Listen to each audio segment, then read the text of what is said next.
반갑습니다. 저는 부산중앙도장에서 신앙하고 있는 김보람 태을랑입니다. 현재 도장에서 대학생 포교회 포감을 맡고 있습니다. 저희 집안은 제사를 중요시 여겨서 명절이 되면 하루 3번의 제사를 지냈었는데요. 어머니께서 집을 지켜주는 성도신을 위한 제사와 아버지 해사 터주신을 위한 제사를 올렸었습니다. 그리고 할머니 댁에서는 조상님께 제사를 올렸었습니다. 할머니께서는 집안의 유일한 손녀딸이자 장녀라면서 항상 저를 찾으시곤 하셨는데요. 할머니, 할아버지에게 우리 보람이가 건강하고 공부도 잘하게 해주십시오 하고 술 한잔 올려야지, 그래야 복도 많이 받지 라고 하셔서 늘 먼저 저를 올리고 제사 올린 음식은 배가 아무리 불러도 꼬박꼬박 챙겨 먹었었습니다. 그러다 초등학교 때는 신에 대해 궁금하기도 했었는데요. 아파트 경비실에서 태권도장 차를 기다리면서 동생에게 너는 귀신이 있다고 생각해? 라고 묻자 저희 동생은 몰라 라고 대답을 하더라고요. 그래서 제가 아니 있다 없다 둘 중에 하나를 선택한다면 하고 한 번 더 묻자 동생은 잠시 고민하더니 없지? 라고 대답을 하였습니다. 그렇지만 제 마음속에는 신의 존재에 대한 궁금증이 여전히 풀리지 않았습니다.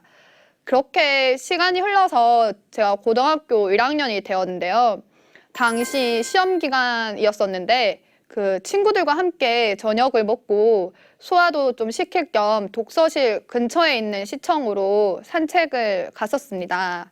그때 마침 시청에서 실크 박람회가 열리고 있었고 앞에는 여러 개의 패널이 전시되어 있었습니다. 그 중에서 조상제사는 왜 지내어야 하나? 라는 패널이 제 마음에 꽂혀서 발길을 옮길 수가 없었습니다. 초등학교 때 품었던 그 신에 대한 궁금증을 다시금 떠오르게 했고 한참 그 앞을 서성거리면서 증산도에서 홍보활동하는 패널을 쳐다봤었습니다. 그러자 한 분이 다가와가지고 설문지를 해달라고 하시더라고요. 그래서 그것이 좀 계기가 돼가지고 상림 진리를 접하게 되었습니다. 그리고 더 자세한 것은 다음날 증산도 도장에서 얘기해 보기로 하고 명부이야기라는 소책자를 받게 되었습니다. 그날 밤 독서실에 가서 명부이야기를 흥미롭게 읽고 다음날 방과 후 도장으로 찾아가가지고 공부를 하게 되었고 정성 수행을 한 다음에 입도를 하게 되었습니다. 입도를 한 뒤에 알게 된 사실이지만 입도하기 전에 인터넷에서 증산도를 만난 인연이 있었더라고요. 제가 중학교 3학년 때 간도 협약에 대해서 조사해 오라는 도덕 선생님의 과제가 있었는데요. 간도 협약은 우리나라가 일본과 일사늑약을 체결하면서 외교력을 잇게 되어 1909년 일본이 우리의 의지와 상관없이 청과의 밀약으로 간도 땅을 넘겨준 사건입니다. 국제법상 소멸시효가 100년인데 그 당시 과제를 할 때 유효기간이 10년도 남지 않았을 때였습니다. 그때 한 웹사이트를 통해서 간도와 관련된 내용들이 참 이렇게 이해가 쉽게끔 잘 정리가 되어 있었는데 그게 바로 증산도 웹사이트였었습니다. 그때 당시에 그 증산도 로고를 제가 기억을 하고 있었거든요. 아무튼 제 의지와 좀 상관없이 증산도는 항상 저의 곁에 이렇게 있었던 것 같습니다. 증산도에서는 진리 공부와 더불어서 주문과 도공 수행을 하는데요. 그동안 수행을 하면서 체험한 것들 중에 한 가지를 소개를 할까 합니다. 도기 144년 12월 21일 대학생 포교회 겨울 수련회 때 동지 자시 수행을 하면서 체험했던 내용입니다. 그때 당시 취업과 성직자 사이에서 진로 문제로 마음을 잡지 못하고 있었는데요. 수련회에 참여하고 있는 도중에 두 기업으로부터 취업 확정 연락을 받았었습니다. 그날 밤 태일공 수행을 하면서도 성직자의 길로 갈 것인지 아니면 취업을 하고 일반 신도로 신앙을 할 것인지 그 두 가지 갈림길에서 뭘 선택해야 하나 그런 선택의 문제로 굉장히 머리가 복잡했습니다. 그래서 그냥 머리 그냥 다 내려 던지고 그냥 수행이라도 좀 집중해서 하자고 나도 모르겠다라고 이렇게 소리를 쳤는데 순간 그 제 앞에 누가 서 있는 듯 했습니다. 바로 그 제 윗대 할머니가 보였었는데요. 그때 저는 내가 지금 머리가 너무 아프고 복잡하고 힘든데 왜 자꾸 나보고만 하라고 하는 거냐면서 투정을 부리는 갓난 아이처럼 속마음 그대로 할머니께 칭얼거렸었습니다. 그러자 저희 할머니께서는 너를 참 어쩜 좋냐. 그래도 내가 해야 되지 않겠냐라고 달래주셨습니다. 그래도 전 할머니에게 할머니는 내 마음 모른다고 아무도 내 말을 듣지 않고 다들 아니라고만 하는데 내가 대체 어떻게 해야 되는 거냐면서 다시 되물었습니다.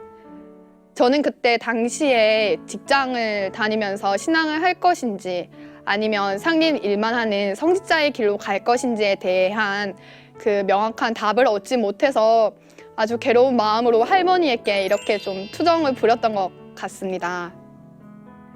그러자 할머니께서 갑자기 머리에 꿀밤을 때리시더라고요. 당시에 너무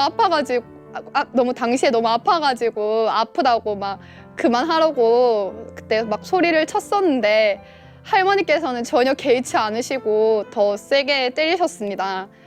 할머니에게 그때 맞았던 그 꿀밤이 너무 아팠는데 저의 좀 잘못된 생각을 일깨워 주시는 듯 해서 마음은 그때 좀 오히려 더 시원했었거든요. 신앙의 진로를 결정하지 못해서 나도 좀 괴롭다라는 말을 했었습니다. 그러자 할머니께서 저의 속마음을 보시고 할머니랑 같이 함께 약속하는 거라고 하시더라고요. 그러면서 이제 할머니랑 약속했다. 할머니랑 약속했어. 할 거지?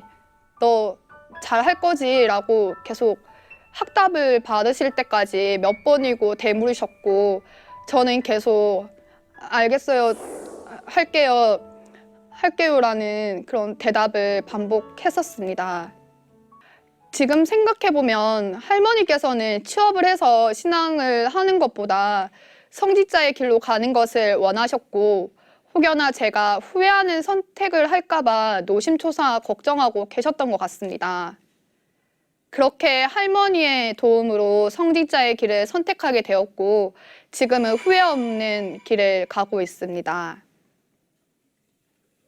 도전 2편 119장을 보면 하늘이 사람을 낼 때 무한한 공부를 들이나니 그러므로 모든 선령신들이 쓸 자손 하나씩 타내려고 60년 동안 공을 들여도 못 타내는 자도 많으니라.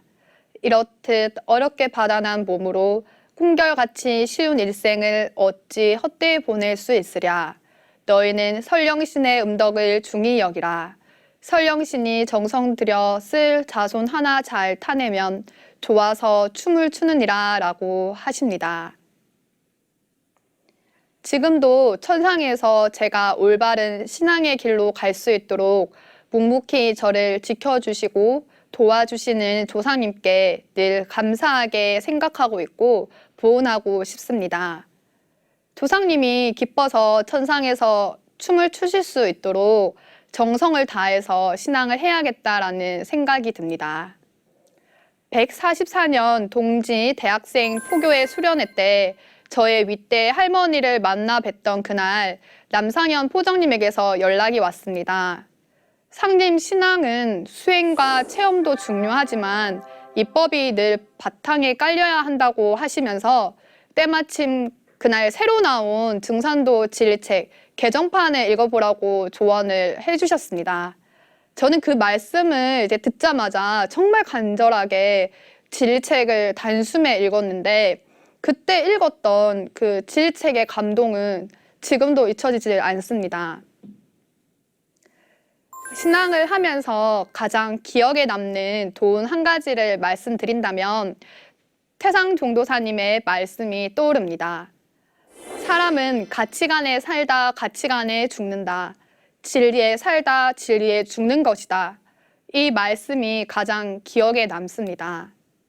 인생에서 가치관이 없는 삶이라면 100년을 살아도 좀 무의미할 것 같습니다. 태사부님의 말씀처럼 최고의 가치관은 진리로 무장된 가치관이라고 생각합니다. 저는 상제님의 진리를 만나서 제 인생을 가장 보람되고 가치 있게 살 수 있는 가치관을 찾았습니다. 천지의 질서가 여름에서 가을로 바뀌는 때 상제님의 진리를 잘 닦아 내 자신이 열매인간이 되고 세상 사람들에게 참 하느님의 진리를 만날 수 있도록 길을 열어주는 것이 제 인생의 목적입니다. 어떤 일을 한 뒤에 좋은 결과나 가치, 만족감이 있다라는 말을 보람있다라고 하는데요. 저는 제 이름 김보람처럼 천지 가을의 때를 맞아서 큰 결실을 맺을 수 있는 보람 있는 삶을 사는 사람이 되고 싶습니다. 그리고 좀 동시에 늘 겸손하고 감사한 마음으로 신앙을 하자는 것이 그동안 항상 한 저의 기도였고 앞으로 신앙의 다짐이기도 합니다. 감사합니다.